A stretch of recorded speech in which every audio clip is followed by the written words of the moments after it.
रहीम। बाबु तफसीर तौहीद व शहादत अल्ला इलाहा इल्लल्लाह। बाब नंबर 5 से आज हमने इब्तिदा करनी है अल्लाह के फ़ज़ल और तौफ़ीक़ से, और ये इस किताब का मुक़द्दमे के बाद 5वां बाब है।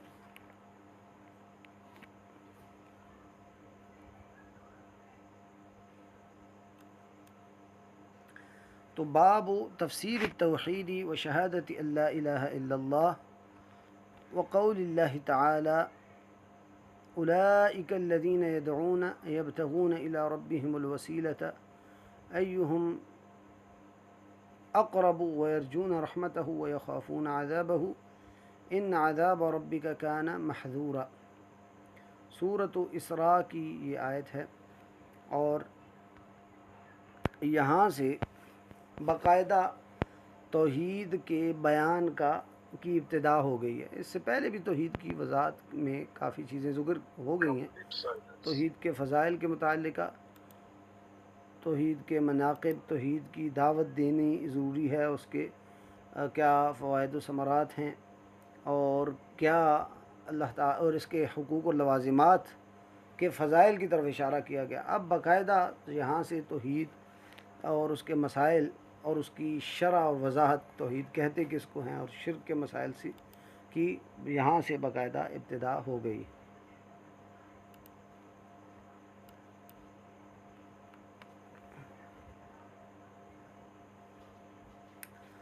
तो मुअल्लिफ़ रहमतुल्लाह ने बाब ये बांधा है, बाब तफसीर तौहीद व शहादत अल्ला इलाहा इल्लल्लाह।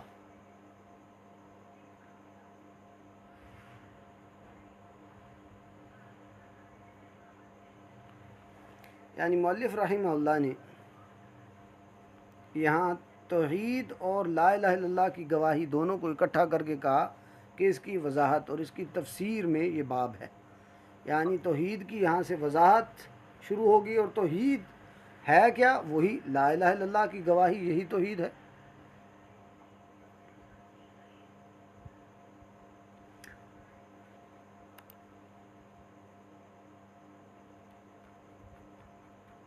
खैर, बाब तफसीर तौहीद व शहादत अल्ला इलाहा इल्लल्लाह। तो बाब के मुतालिक कुछ वज़ाहत समझ लेते हैं कि इसके क्या मुराद क्या है, मुअल्लिफ़ रहमतुल्लाह ने किस मकसद से बाब ये बांधा है और इस बाब का पिछले अबवाब के साथ क्या ताल्लुक़ है, इसके बाद जो बयान हो रहा है उसकी तमहीद जो है क्या है और इसकी अहमियत के मुतालिक और उसके तहत जो दलाइल ज़िक्र किए गए हैं वो किस चीज़ को बयान कर रहे हैं और तौहीद की किस किस्म को बयान कर रहे हैं और कैसे बयान कर रहे हैं, इसको कुछ ज़िक्र कर लेते हैं। तो तौहीद की तफसीर में और दूसरे अल्फाज में ला इलाहा इल्लल्लाह की गवाही की तफसीर और वज़ाहत में ये बाब बांधा गया है। मुअल्लिफ़ रहमतुल्लाह गोया कि जो तौहीद है उसकी फ़ज़ाइल, मनाक़िब और उसकी दावत का बयान और उसके मुखालिफ जो चीज़ है शिर्क, उससे खौफ रखने का एक अबवाब बांधे हैं। उसके बाद अब बाकायदा यहाँ से तौहीद के तफसीर की वज़ाहत कर रहे हैं। कुछ तफसीर शुरू में भी वज़ाहत में आ गई है, तफसीर तौहीद शुरू में भी आई है कुछ, लेकिन यहाँ से बाकायदा इस बाब में मुख्तसरन और उसके बाद की तमाम जो किताब आगे को अबवाब हैं उसमें तौहीद की वज़ाहत है और इसी तरह तौहीद के मुखालिफ जो उमूर हैं शिर्क, उसकी वज़ाहत है। और तौहीद से मुराद यहाँ तौहीद इलाहियत या तौहीद इबादत जिसको कहते हैं वो है, क्योंकि इस किताब का बुनियादी मकसद, वैसे तौहीद की 3 अक़साम हैं। तौहीद रुबूबियत यानी अल्लाह के रुबूबियत के ख़ास जो अफ़आल हैं उसमें अल्लाह ताला को अकेला समझना, और इसी तरह अस्मा व सिफ़ात भी उसी में शामिल हैं। उसी तरह एक है तौहीद इबादत जो अमली तौहीद भी जिसको कहते हैं। तो ये इस किताब का ज़्यादातर ताल्लुक़ उससे है। अलबत्ता रुबूबियत और अल्लाह के अस्मा व सिफ़ात का ताल्लुक़ भी इलूहियत से है, अल्लाह की इबादत से भी है, इसलिए कि रुबूबियत का तकाज़ा अल्लाह ताला ने कुरान में ज़िक्र किया है कि अल्लाह ताला जब रब है तो उसी की इबादत की जाए। लेकिन जो बयान करना मकसद है और जिसमें उमूमी लोग जो है कोताही का शिकार हैं वो इबादत की तौहीद है, और इसी की वजह से तमाम अंबिया को अल्लाह ताला ने भेजा। तो इस किताब का असल मकसद वो है तौहीद इबादत, और उसी को बयान करना चाह रहे हैं मुअल्लिफ़ रहमहुल्लाह, इसीलिए साथ में ये वजाहत भी कर दी व शहादत ला इलाहा इल्लल्लाह। गोया कि तौहीद से मुराद यहाँ ला इलाहा इल्लल्लाह की गवाही की वजाहत ही मुराद है, यानी अल्लाह के अलावा कोई माबूद बरहक नहीं। नफ़ी और इस्बात दोनों पर मबनी ये ला इलाहा इल्लल्लाह होता है, यानी सिर्फ़ अल्लाह के लिए इबादत खालिस करना और अल्लाह के अलावा किसी के लिए भी इबादत को ना करना, ये है ला इलाहा इल्लल्लाह का माना और यही है तौहीद। और इसी को बयान किया जा रहा है इस बाब से और इसी तरह इससे अगले अबवाब में भी। तो गोया कि ला इलाहा इल्लल्लाह ये इसका क्या माना है, इसकी क्या तफसीर है और फिर इसके मुखालिफ उमूर कौन से हैं, क्योंकि दो तरह से चीज़ों को बयान किया जाता है। एक चीज़ को ख़ुद को बयान करके उसकी तारीफ़ करके वजाहत होती है और एक ये कि उसकी मुखालिफ चीज़ बता के कहा जाता है कि ये इसके मुखालिफ है, तो पता चल जाता है कि मुखालिफ और है ये और है। तो दो तरह से ये वजाहत होती है। इस बाब में मुखालिफ को बयान करके, ज़्यादातर मुखालिफ को बयान करके, शिर्क को बयान करके तौहीद की वजाहत की गई है। साथ में तौहीद की भी वजाहत अपनी जगह है, लेकिन शिर्क की वजाहत करके, शिर्क का बता के उसके ज़रिए तौहीद की वजाहत की गई है। तौहीद से मुराद यहाँ तौहीद इबादत है और सिर्फ इबादत, बल्कि यहाँ कहा गया शहादत ला इलाहा इल्लल्लाह। और शहादत के बारे में हम पहले तफसील से पढ़ा है कि शहादत से मुराद ये सिर्फ नहीं होता कि बंदा ज़बान से अल्फाज को कहे और उसकी शहादत पूरी होगी, बल्कि शहादत में क्या होता है कि बंदा जिस चीज़ की शहादत दे रहा है उसको इल्म भी होता है उसका। ज़बान से कहना तो बाद में, पहले अगर इल्म नहीं है और वो बग़ैर सिर्फ माना कि एक अल्फाज अदा कर रहे हैं तो उसको गवाही नहीं कहा जाता।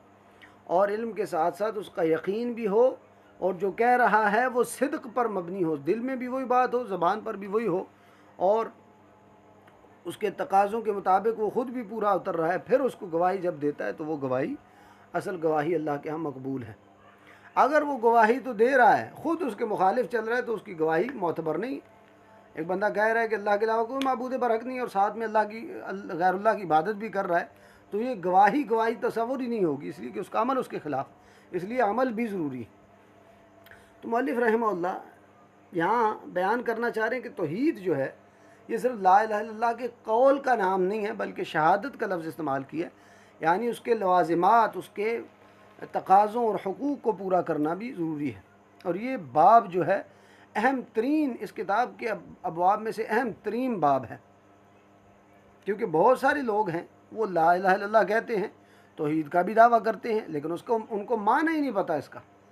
तो यहाँ से मुअल्लिफ़ रहमहुल्लाह ला इलाहा इल्लल्लाह का माना भी बता रहे हैं, तौहीद की वजाहत भी कर रहे हैं और ला इलाहा इल्लल्लाह की गवाही किसे कहते हैं, गवाही का बाकायदा लफ्ज़ लाए और फिर दोनों अल्फाज ज़िक्र किए कि कहीं तौहीद से, जैसा कि अमूमी तौर पर तौहीद से लोग अलग कोई माना मुराद लेते, तौहीद का माना या ला इलाहा इल्लल्लाह का माना भी अलग किया जाता है कि ला इलाहा इल्लल्लाह का माना है अल्लाह के अलावा कोई रब नहीं, अल्लाह के अलावा पैदा करने वाला कोई नहीं, अल्लाह के अलावा मालिक नहीं। ये सारे माना अपनी जगह ठीक है, लेकिन ला इलाहा इल्लल्लाह का ये माना नहीं है, ये ला इलाहा इल्लल्लाह का माना नहीं है।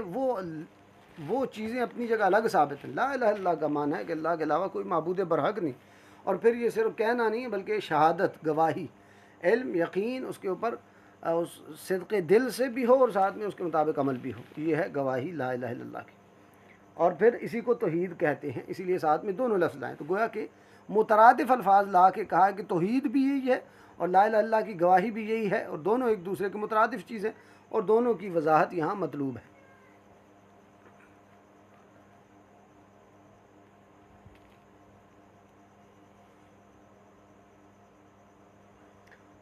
तफसीर कहते हैं वजाहत को, बयान करने को और माने को, निखारने को। तो ला इलाहा इल्लल्लाह और तौहीद दोनों की वजाहत यहाँ बयान होगी।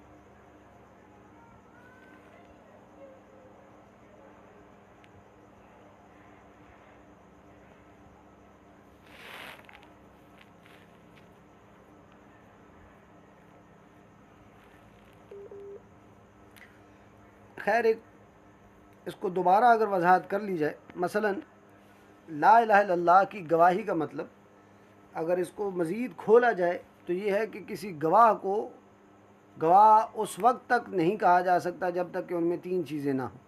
ऐसा इल्म जो कि उसकी जहालत के मुनाफी है, यानी इल्म से बात कर रहा है, जाहिल नहीं है।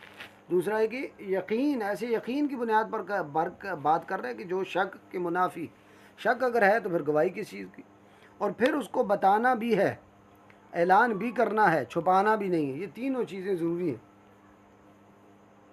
क्योंकि जिस बंदे को इल्म नहीं है वो गवाह नहीं हो सकता, और इल्म है, यकीन नहीं है, शक है, उसके बारे में मुतरद्दिद है, वो गवाह कैसे हो सकता है?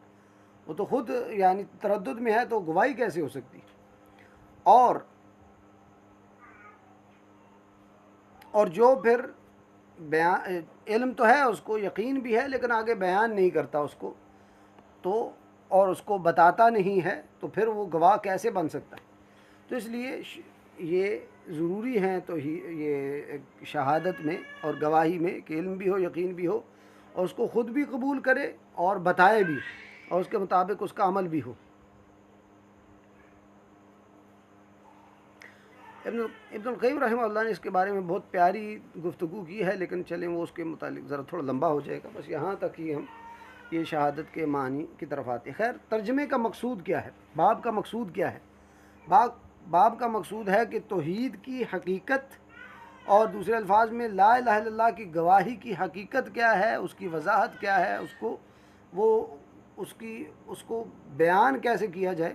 यानी क्योंकि पिछले बाब में कहा गया कि इसको बयान करना है, इसकी दावत देनी है, तो क्या चीज़ बयान करनी है, किस चीज़ को बयान करना है? तौहीद कहते किसे हैं जो हमने बयान करनी है और लोगों को उसकी दावत देनी है? तो गोया कि इस बाब में फिर उसकी वजाहत मौजूद है।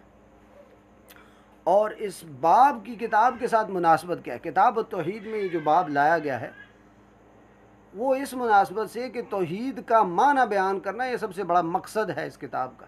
क्योंकि बहुत सारे लोग जो हैं वो तौहीद के माना को समझने में ही गलती करते हैं।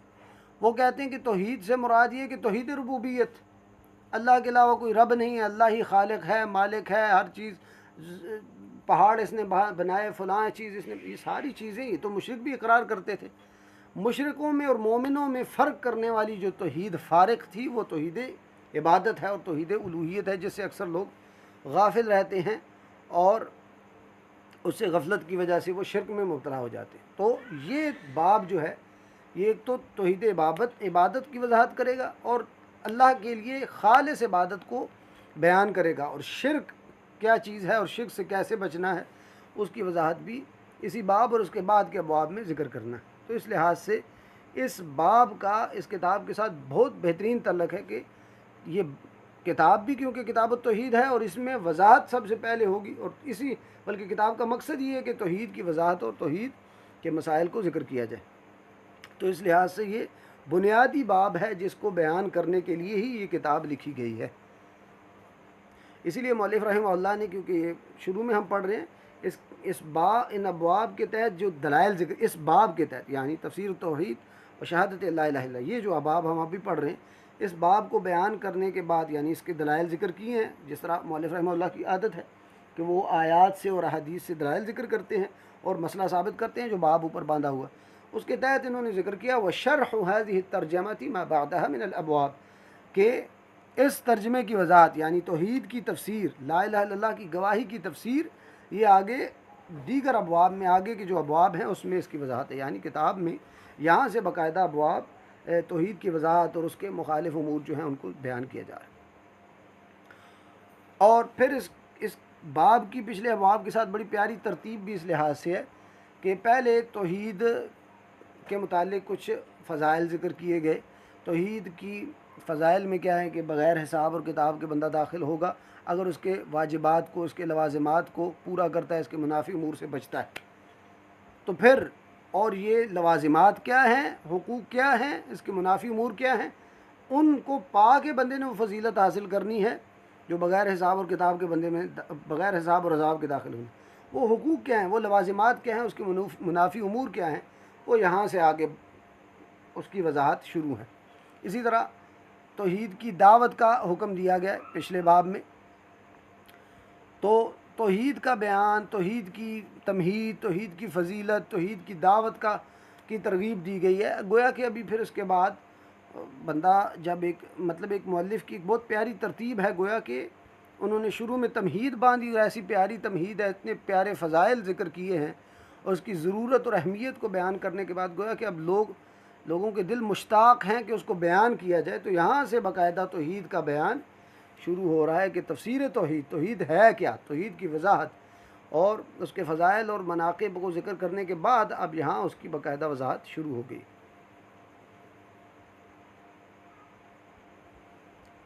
और वजाहत इसलिए भी ज़रूरी है कि बहुत सारे लोग इसको गलत माना में लेते हैं, गलत उनका अक़ीदा भी होता है, इसके मानी को भी गलत लेते हैं और तौहीद को गलत माना में समझते हैं और उसको सिर्फ तौहीद रुबूबियत में महसूस समझकर तौहीद इबादत से गाफिल रहते हैं, जो कि सबसे अहम है और उसी के लिए अल्लाह ताला ने तमाम इंसानियत को पैदा किया और तमाम रसूलों को भेजा है।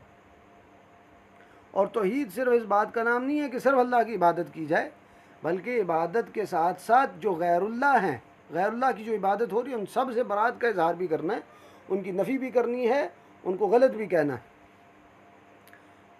तो ये बाब तौहीद की अहमियत को भी बयान करता है और फिर लोगों को क्या बयान करना है, लोगों को किस चीज़ की दावत देनी है। हमने ला इलाहा इल्लल्लाह की तौहीद सीखनी है, उसके बाद लोगों को भी बताना है, लेकिन क्या बताना है, लोगों को क्या वजाहत करनी है, वो ला इलाहा इल्लल्लाह की वजाहत इसलिए आगे बयान कर रहे हैं ताकि लोगों को जो बयान करना है वो ये है।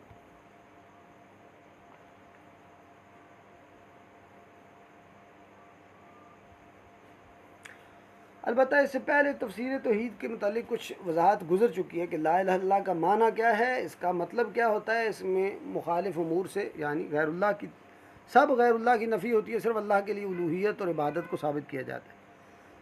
अलबत्ता यहाँ से मज़ीद बयान की वजाहत और बाकायदा मतलब किताब का मौजू शुरू हो गया, वहाँ तो तमहीदन ज़िक्र हुआ था, यहाँ से बाकायदा वजाहत शुरू हो गई और इससे आगे फिर मुअल्लिफ़ रहमहुल्लाह ने इसकी तफसील ज़िक्र करनी है। और सबसे पहले मुअल्लिफ़ रहमहुल्लाह ने यहाँ से सालिहीन और नेक लोग जो हैं, जिनकी वजह से लोग उनको अच्छा समझते और उनके साथ ताल्लुक़ में उन्हीं को शरीक ठहरा बैठते हैं अल्लाह ताला का और उनसे दुआएं करना शुरू हो जाते हैं, उनसे इल्तिजाएं करना शुरू हो जाते हैं। इससे बात शुरू है क्योंकि ये सबसे बड़ा शिर्क का मूजिब है कि बंदे लोगों के बारे में गुलूव इख्तियार करते हैं। अम्बिया को, सालिहीन को और नेक लोगों को, औलिया को बहुत बड़ा अल्लाह ने मकाम दिया है, लेकिन वो उनके मकाम से उनको बढ़ाकर अल्लाह का मकाम देना शुरू कर देते हैं और जहालत की बुनियाद पर होता है। तो उसके ख़तर और उसकी ख़तरनाकी को बयान कर रहे हैं कि ये तौहीद के मुखालिफ चीज़ है। ठीक है, उनका नेकी अपनी जगह है, लेकिन नेकी से, उनकी नेकी की वजह से उनको अल्लाह का शरीक नहीं ठहराया जाएगा। यानी खुलासतन मैं आपके सामने इस बाब में जो बयान हुआ है उसको ज़िक्र कर रहा हूँ।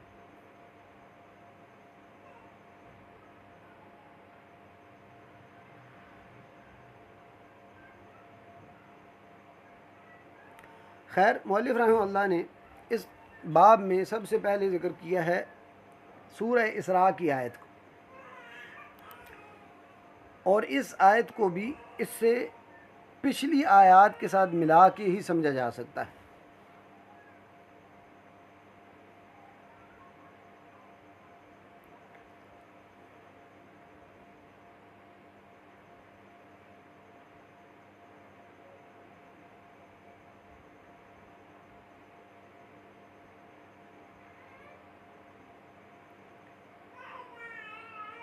जी हाँ, तो पिछली आयत ये है, अल्लाह ताला कुरान में फरमाते हैं सूरह इसरा, क़ुल उद्दुल्लज़ीना ज़अमतुम मिन दूनिही फ़ला यमलिकून कश्फ़द्दुर्रि अन्कुम वला तहवीला उलाइकल्लज़ीना यदऊन यब्तगून इला रब्बिहिमुल वसीलता अय्युहुम अक़रबु व यरजून रहमतहु व यख़ाफ़ून अज़ाबहु इन्न अज़ाब रब्बिका कान महज़ूरा। तो इस पिछली आयत से मिलाकर मुअल्लिफ़ रहमहुल्लाह जो बयान करना चाह रहे हैं उसकी वजाहत होगी। तो अल्लाह ताला फरमाते हैं, कुल ए मोहम्मद सल्लल्लाहु अलैहि वसल्लम, आप इन मुशरिकों से फरमा दीजिए, कुल उद्दुल्लज़ीना ज़अमतुम, नहीं कुल उद्दुल्लज़ीना ज़अमतुम, के उन लोगों को उनको पुकारें, अल्लज़ीना ज़अमतुम, वो जो अल्लाह के अलावा हैं, वो कोई भी है, फ़रिश्ता है, नबी है, कोई भी है, ज़अमतुम कि आपने दावे कर रखे हैं कि वो इलाह हैं, वो नफ़ा नुकसान के मालिक हैं और उनकी इबादत करते हैं आप। कुल उद्दुल्लज़ीना ज़अमतुम, नबी सल्लल्लाहु अलैहि वसल्लम इनसे फरमा दीजिए इन मुशरिकों से कि पुकारो उनको जिनके बारे में आपके दावे हैं, मिन दूनिही, अल्लाह के अलावा, जिनके बारे में आपके दावे हैं कि वो खुदा हैं, उनके बारे में दावे हैं कि वो नफ़ा नुकसान के मालिक हैं वगैरह वगैरह, उनके बारे में दावे होते थे। आगे बताया फ़ला यमलिकून कश्फ़द्दुर्रि अन्कुम, ये आपसे किसी नुकसान को दूर करने के मालिक हैं ही नहीं। कुल्ली तौर पर ये आपसे, यानी ये ख़ुद इतने आजिज़ हैं, यानी अम्बिया और सालिहीन जो फ़ौत हो गए हैं और औलिया अल्लाह ताला की अज़ीम शख्सियात, उनके बारे में जो शिरक पाया जाता था, ये तो हम इंशाअल्लाह ज़िक्र करते हैं कि इससे मुराद क्या है। दो किस्म की मुरादें उलमा ने इससे ली हैं और दोनों ही मुराद हैं। तो कहा गया मुशरिकों की जिनके बारे में आपके दावे हैं कि ये खुदा हैं और ये नफ़ा नुकसान के मालिक हैं और इनमें रुबूबियत की खुसूसियात हैं और उनकी इबादत भी करते हैं आप अल्लाह के अलावा, ये तुमसे किसी तकलीफ़ को दूर करने के मालिक हैं ही नहीं कुल्ली तौर पर। ऐसे आजिज़ हैं, बेशक अम्बिया हैं, बेशक औलिया हैं, बेशक बड़े नेक हैं, लेकिन अल्लाह ताला ने ये नफ़ा नुकसान का मालिक होना, ये इख्तियारात सिर्फ अपने पास रखे हैं, ये किसी के पास नहीं। हत्ता कि अल्लाह के नबी सल्लल्लाहु अलैहि वसल्लम ने फरमाया, कुरान में है, अल्लाह ताला फरमाते हैं कुल ला अमलिकु लिनफ्सी नफ़अन वला दर्रन इल्ला मा शा अल्लाह वलौ कुन्तु अअलमुल गैब लस्तक्सरतु मिनल खैर। ए नबी सल्लल्लाहु अलैहि वसल्लम से फरमा दीजिए कि मैं अपने बारे में नफ़ा नुकसान का मालिक ही नहीं हूँ, मैं अपने बारे में मालिक नहीं हूँ, इल्ला ये कि अल्लाह ताला जो चाहे वो मुझे नफ़ा नुकसान मिल जाता है। तो ये नबी अलैहिस्सलाम अपने बारे में, हमारे नबी जो सबसे अफजल अम्बिया है बिल अलल इतलाक़, उनके बारे में भी अल्लाह ताला ने लोगों से कहलवाया उनके ख़ुद मुँह से कि आप लोगों को बताएं कि मैं अपने नफ़ा नुकसान का मालिक भी नहीं हूँ। और इनके बारे में भी कहा जा रहा है कि ये आपसे किसी नुकसान को दूर नहीं कर सकते, वला तहवीला, और ना ही आपको आपकी किसी हालत को बदल सकते हैं, आपकी किसी कैफियत को बदल सकते हैं। ये आजिज़ हैं, अल्लाह ताला ने इनको इख्तियारात नहीं दिए जो आपने समझे हैं इनमें कि आपको गैबी तौर पर कोई नफ़ा दे सकते हैं, गैबी तौर पर किसी नुकसान से बचा सकते हैं, ये नहीं हो सकता। यानी वो सब लोग, वो सब अम्बिया, वो सब फ़रिश्ते वग़ैरह वग़ैरह जो अज़ीम शख्सियात हैं जिनको अल्लाह के अलावा पुकारा जाता है, वो आजिज़ हैं, वो नुकसान देने से कुल्ली तौर पर, नुकसान को हटाने से बिल्कुल कुल्ली तौर पर आजिज़ हैं, और ना ही बंदे की किसी कैफियत को बदल सकते हैं। अल्लाह ताला ने इख्तियारात अपने साथ रखे, अपने पास रखे हैं। तो इससे पता चलता है कि ये जिनसे उनका ताल्लुक़ था, उनको पुकार रहे थे, उनसे दुआएं कर रहे थे, नफ़ा नुकसान का उनको मालिक समझ रहे थे, ये उनका बातिल नज़रिया था और इनका ये अमल ये ज़ाया था और ख़सारे का बायस था। वजह यह है कि ये एक मारूफ बात है कि जब बंदा किसी से कुछ मांग रहा है तो इस बुनियाद पर मांगता है कि उसको यकीन होता है कि अगला मुझे कुछ दे सकता है। लेकिन जब अगला कुछ दे ही नहीं सकता और उसकी मतलूबा चीज़ भी जब उसको नहीं मिली और फिर इस अमल की वजह से वो दुनिया में भी खसारे का बायस बना कि जो वो मांग रहा है नहीं मिल रहा, और आखिरत में भी शिर्क की वजह से वो अपनी आखिरत को भी तबाह कर बैठा। अल्लाह ताला कुरान में इसको बड़ा अच्छे अंदाज से बयान करते हैं, वमन अज़ल्लु मिम्मन यदउ मिन दूनिल्लाहि मन ला यस्तजीबु लहु इला यौमिल क़ियामह व हुम अन दुआइहिम गाफिलून। उस बंदे से बढ़कर कौन गुमराह होगा कि जो अल्लाह के अलावा दूसरे को पुकारता है, जो उसको क़यामत तक उसका जवाब नहीं दे सकता और वो उसकी पुकार से भी गाफिल हैं। व इज़ा हुशिर अन्नासु कानू लहुम आदा, और यही जिनको वो पुकार रहे हैं, ये क़यामत वाले दिन जब लोगों को जमा किया जाएगा ये उनके दुश्मन बन जाएंगे। व कानू बिइबादतिहिम काफिरीन, और इनकी इबादत का इनकार करेंगे कि नहीं ये हमारी इबादत नहीं करते थे, हम नहीं मानते इनको और ना ही हमने हुक्म दिया। सूरह यूनुस में भी इसी तरह का सियाक अल्लाह ताला ने ज़िक्र किया है कि क़यामत वाले दिन इनके दुश्मन बन जाएंगे और मुखालिफ हो जाएंगे और उल्टा उनके ख़िलाफ़ गवाही देंगे।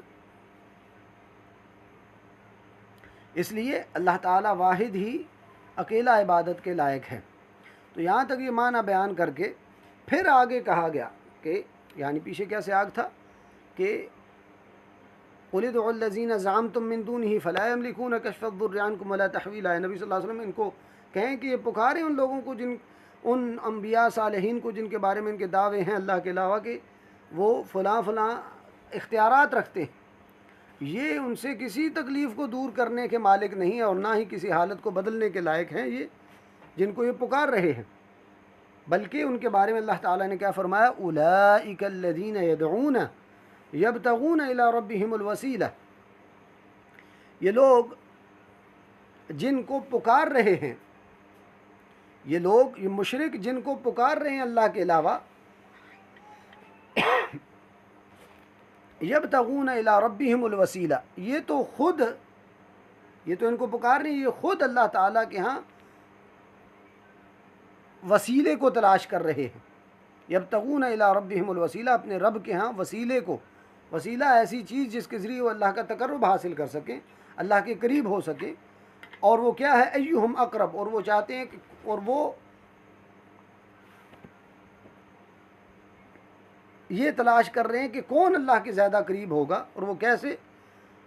यब्तगून इला रब्बिहिमुल वसीला, वो वसीले की तलाश में, और वसीला क्या होता है, तकर्रुब, अल्लाह के लिए तकर्रुब का वसीला, अल्लाह के लिए तकर्रुब का ज़रिया वो क्या है, वो शरीयत ने वजाहत की है उसकी, वो क्या है, नेक अमाल है और तक़वा है और अल्लाह ताला के अवामिर की इत्तिबा है, और अल्लाह ताला जिस चीज़ से रोक रहे हैं उनसे रुकना है।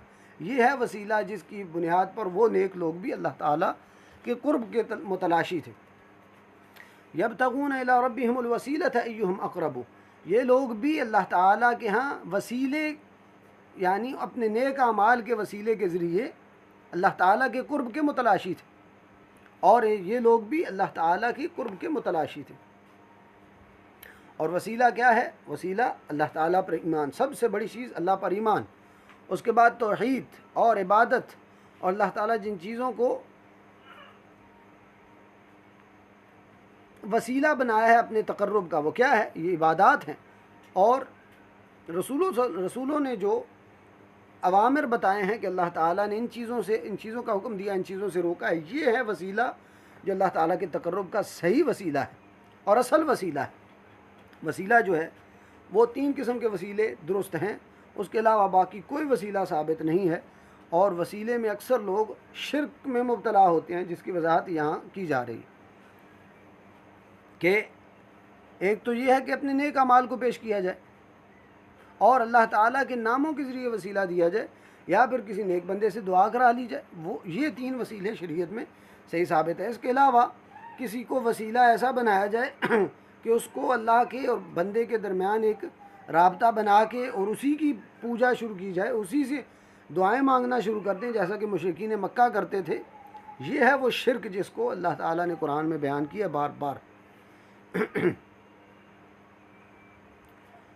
तो जिन लोगों की ये इबादत कर रहे हैं, उनसे मांग रहे हैं, उनसे नफ़ा तलब कर रहे हैं और नुकसान के दूर करने के लिए उनसे दुआएं कर रहे हैं।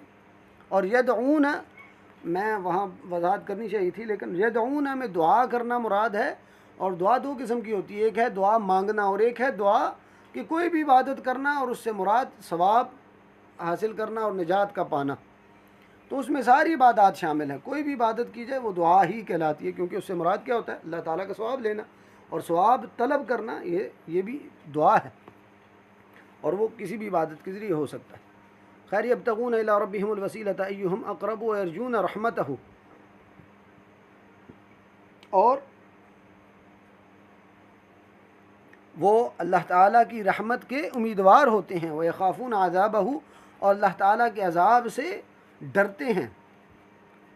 ये हैं वो लोग, और नेक लोगों की अल्लाह ताला यहाँ तारीफ़ भी कर रहे हैं कि वो अपनी जगह नेक हैं, और उनका अमल ये था, इनका भी अमल ये होना चाहिए कि वो अल्लाह की इबादत करते थे।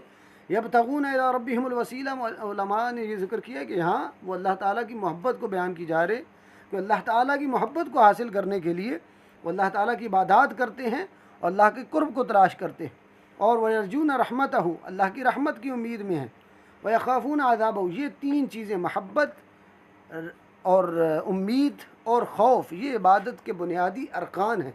जिसमें अल्लाह, जिस बंदे में अल्लाह से मोहब्बत नहीं है, अल्लाह के सवाब की उम्मीद, अल्लाह ताला की जन्नत की उम्मीद नहीं है, अल्लाह ताला के अज़ाबों और सज़ाओं से खौफ नहीं है, उसकी इबादत ही नहीं।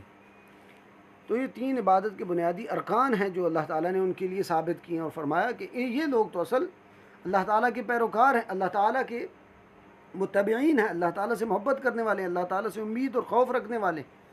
और तुम इनसे मांग रहे हो, ये अल्लाह ताला का कुर्ब हासिल कर रहे हैं, तुम्हें भी अल्लाह का कुर्ब ऐसे ही हासिल करना चाहिए जैसे ये हासिल कर रहे हैं। और आखिर में फरमाया, इन्ना अज़ाब रब्बिका कान महदूरा, आपके रब का अज़ाब ये डरने वाली चीज़ है, ये बचने वाली चीज़ है, इससे बचा जाए।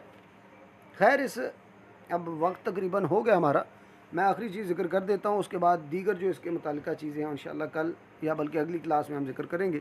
इस आयत से उलमा ने दो मुरादें ली हैं। एक इमाम तबरी रहमतुल्लाह ने जिक्र किया है कि इससे मुराद जिनकी अल्लाह के अलावा इबादत होती थी वो अम्बिया थे, मसलन उज़ैर अलैहिस्सलाम, मसीह ईसा अलैहिस्सलाम, उनकी वालिदा, फ़रिश्ते और दीगर जिनकी मुशरिकीन इबादत करते थे उस वक्त में।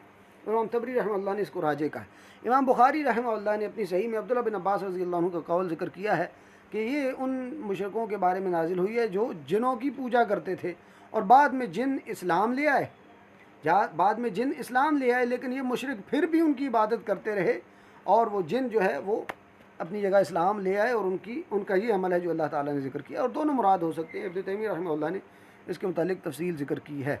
तो यहाँ ये मुराद है कि ये लोग जो अल्लाह के अलावा गैरुल्लाह को पुकार रहे हैं ये शिर्क कर रहे हैं और ये तौहीद के मुनाफी चीज़ है।